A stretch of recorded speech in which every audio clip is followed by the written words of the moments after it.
This is the best moments of the BBQ Central Show in 10 minutes or less. Ever wish you could re-listen to your favorite interview or segment? Do you enjoy hearing older shows for the first time in years? Then the best moments of the BBQ Central Show in 10 minutes or less is just what you need. Thanks for listening and enjoy the show. That's right. Thank you, Mr. Lee. This is the best moments of the BBQ Central Show in 10 minutes or less. I'm your host, John Solberg.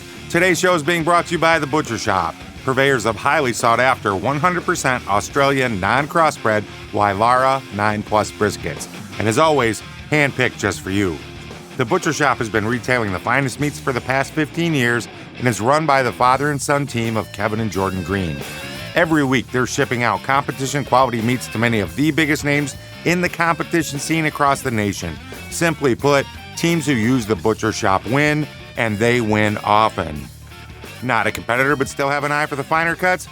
Great news! The Butcher Shop is shipping some of the finest prime, dry-aged Australian Wagyu and Japanese Wagyu steaks to people just like you and me who aspire to be the kings and queens of the cul-de-sac.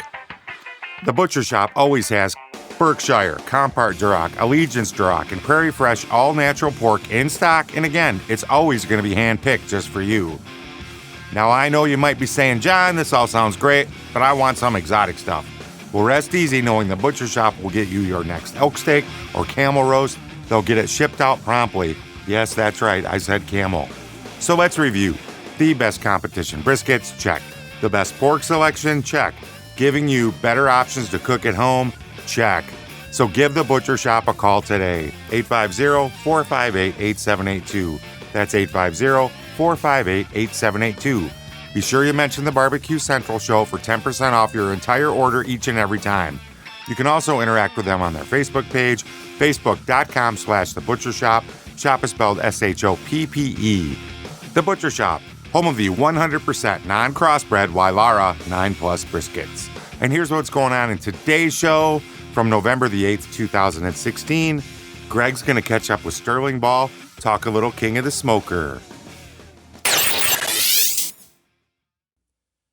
If you missed it, in the top of the second hour, I went over the 24 teams that will be going to King of the Smoker. So that's very exciting. Man, you know what I should do?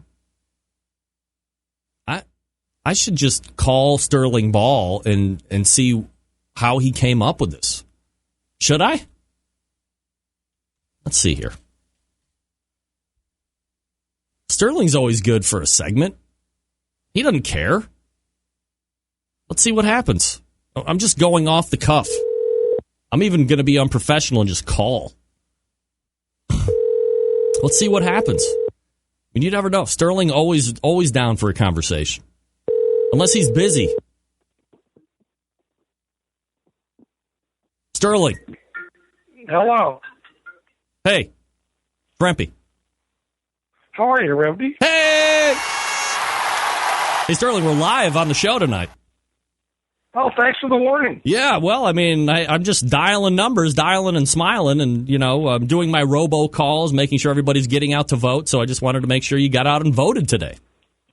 Yes, I did vote. Everything's good. All right, good. Had a good day.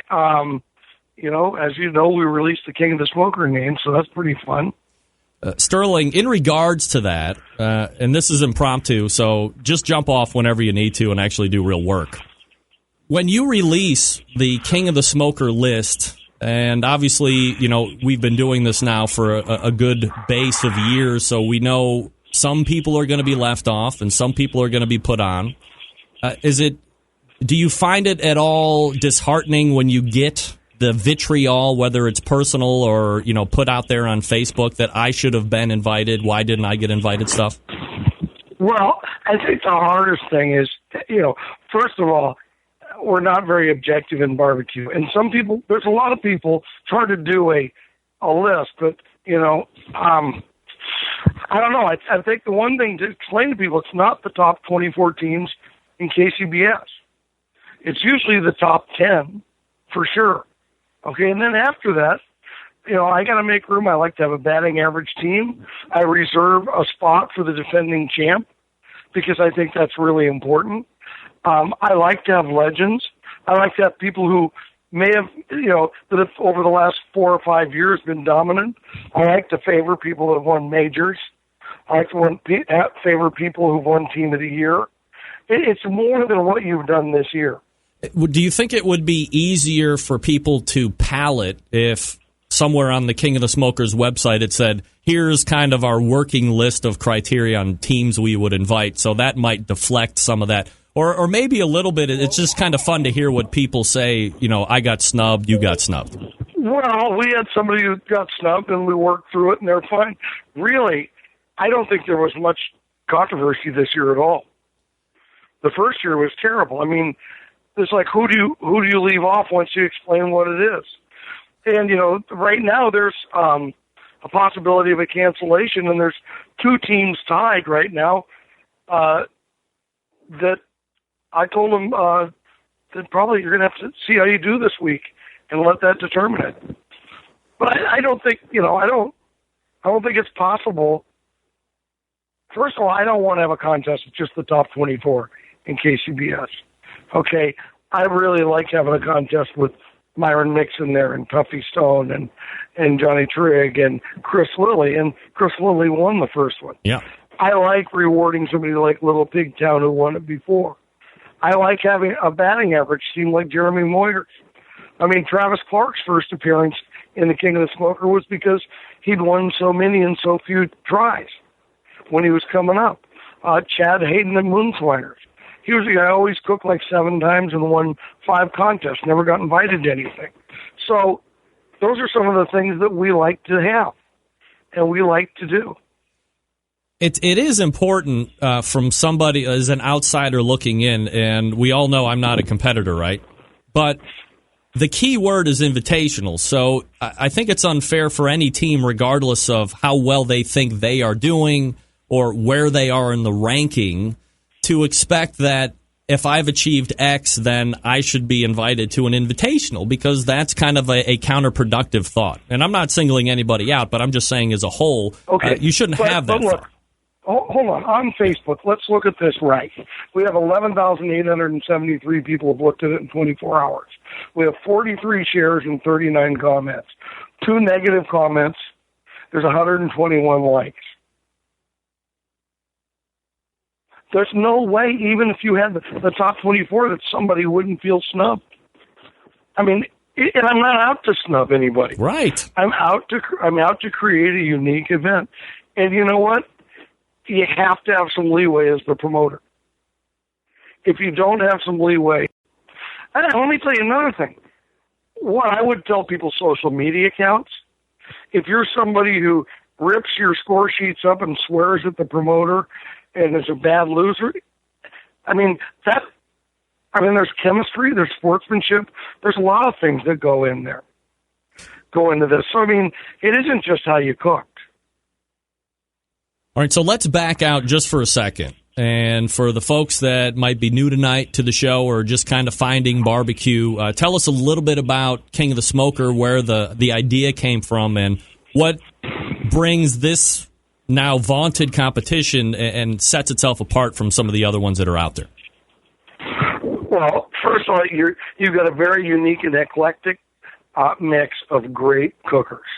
You've got 24 really solid human beings, okay? You have a level playing field, okay? And the meat is given to you at Smithfield Pork and Ribs. They get 2 Foster Farms chickens. They get a Snake River Farms brisket, 1. They get less meat than they normally do. There's no garnish in the box. And if any of you have competed without garnish, and if you only get 2 pork butts, there's no laying 4 money muscles in here, okay? You have to fill the box with food. There's no electricity allowed. You can't even bring your own tables. There are 10 by 10 easy-ups with 1 light in them, okay? If you want to raise the table, you can't. You can't use a propane grill. You can't use a guru. Okay, you can use a thermopin for food safety. Then the next thing is we pay 10 deep, because I think that barbecue's crazy the way it only pays 2 deep in most contests overall, and 5 deep, so we extend the payout. I know Sterling's no longer the promoter of King of the Smoker, but it was a fantastic concept. I believe Smithfield is still got that ball. I'm telling you, no one has done more to improve competition barbecue than Sterling Ball. No one. Barbecue is a different place because of Sterling Ball. It is a better place. He got a lot of grief for that King of the Smoker stuff. All he's ever done is try to make things better. Go listen to the rest of this show. Head on over to thebbqcentralshow.com. Link in today's show notes is going to take you right there. While you're on the internet, check out facebook.com/thebutchershop. Order something up from those fine folks. Save 10% off your entire order by mentioning the Barbecue Central Show. Let's get Sterling Ball in the Hall of Fame in 2021. Let's get that done. It's time. All right, you know who I am. I'm going to hit my post.